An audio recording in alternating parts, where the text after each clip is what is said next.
নমস্কার বন্ধুরা, মিঠু কুকিং চ্যানেলের আরেকটা নতুন রেসিপিতে আপনাদের সকলকে স্বাগত। আশা করছি সকলে ভালো আছেন আর সুস্থ আছেন। আমার আজকের রেসিপি হলো মিষ্টি আলু বা রাঙা আলু পিঠে। শুরু করা যাক পুরো ভিডিওটা। আর হ্যাঁ, ভিডিওটা পুরোটা দেখবেন, স্কিপ না করে। যদি ভালো লাগে recipe, like, comment, share and চ্যানেলটাকে সাবস্ক্রাইব করতে ভুলবেন না। মিষ্টি আলু পিঠে করার জন্য লাগছে মিষ্টি আলু। এখানে আমি 500 গ্রামের মতো মিষ্টি আলু নিয়েছি, সাথে নিয়েছি 200 গ্রামের মতো মটর ডাল। এবার দুটো উপকরণ আমি প্রেসার কুকারে দিয়ে ভালো করে সিটি দিয়ে সেদ্ধ করে নিয়েছি। চাইলে আপনারা আলাদা আলাদা করে নিতে পারেন, তবে কিন্তু সেটা সময় সাপেক্ষ। এটাতে কিন্তু ঝটপট হয়ে যায়। আর এদিকে একটা কড়াই বসিয়ে দিয়েছি আর 2 চামচের মতো ঘি দিয়ে দিলাম। দিয়ে দিচ্ছি 1 বাটি সুজি। এই বাটিটা সুজি মানে হচ্ছে 100 গ্রাম। 100 গ্রাম সুজি আমি এর মধ্যে দিয়ে দিলাম। আর এবার সুজিটাকে একটু ভেজে নিতে হবে।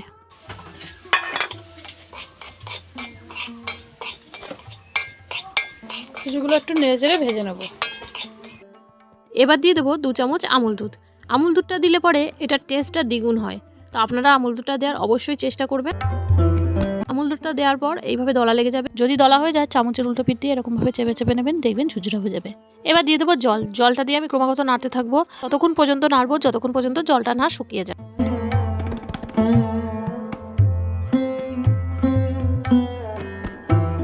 দেখুন জলটা টেনে গেছে। এবার যে আগে থেকে সেদ্ধ করে রাখা মটর ডালটা আর মিষ্টি আলু দুটোই এর মধ্যে দিয়ে দেবো। দিয়ে একটু হাতা দিয়ে চেপে চেপে আলুগুলোকে একটু ঘেটে দেবো। সব উপকরণগুলোকেই ভালোভাবে মিশিয়ে নেব। এবার দিয়ে দেবো পাটালি গুড়। পাটালি গুড়টাকে ভেঙে নিয়েছি, এখানে 250 গ্রাম পাটালি গুড় আছে। দিচ্ছি 1 চামচ আদা বাটা, লঙ্কার গুঁড়ো ঝাল হওয়ার জন্য, আর দিয়ে দিচ্ছি লবণ পরিমাণ মতো। তো এই উপকরণগুলো সব দিয়ে একটু নেড়েচেড়ে নিলেই দেখবেন এই দেখুন জল জল একটা ভাব চলে আসবে, কেননা গুড়টা গলে জল জল ভাব আসবে। যখন এই জল জল ভাবটা আসবে, জল জল ভাবটা কাটানোর জন্য দিয়ে দিলাম 1 বাটি ময়দা। যেই বাটিটা সুজি নিয়েছিলাম সেই বাটি মেপে 1 বাটি ময়দা এর মধ্যে দিয়ে দিলাম। সবশেষে দিয়ে দেবো ভাজা মশলা। ভাজা মশলার মধ্যে ছিল গোটা ধনে আর গোটা জিরে আর শুকনো লঙ্কা। একটু শুকনো খোলায় ভেজে নিয়ে ড্রাই রোস্ট করে নিয়েছি, সেটাই দিয়ে দিলাম। এবার একটা পাত্রে ঢেলে কিছুক্ষণ ঠান্ডা করে নেওয়ার পর ওখান থেকে কিছুটা ডো নিয়ে হাত দিয়ে একটু ভালো করে মেখে নিতে হবে।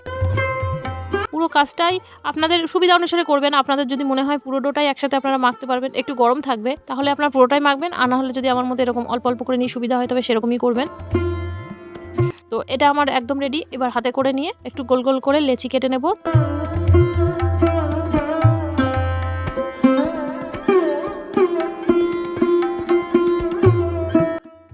হাতের তালুর সাহায্যে গোল গোল করে নিয়ে একটু চ্যাপটা চ্যাপটা করে নিয়ে আপনাদের যার যেমন সুবিধা সেইভাবে শেপ দিলেই এটা রেডি। চলুন সবগুলো বানিয়ে নিই, তারপরে আসছি।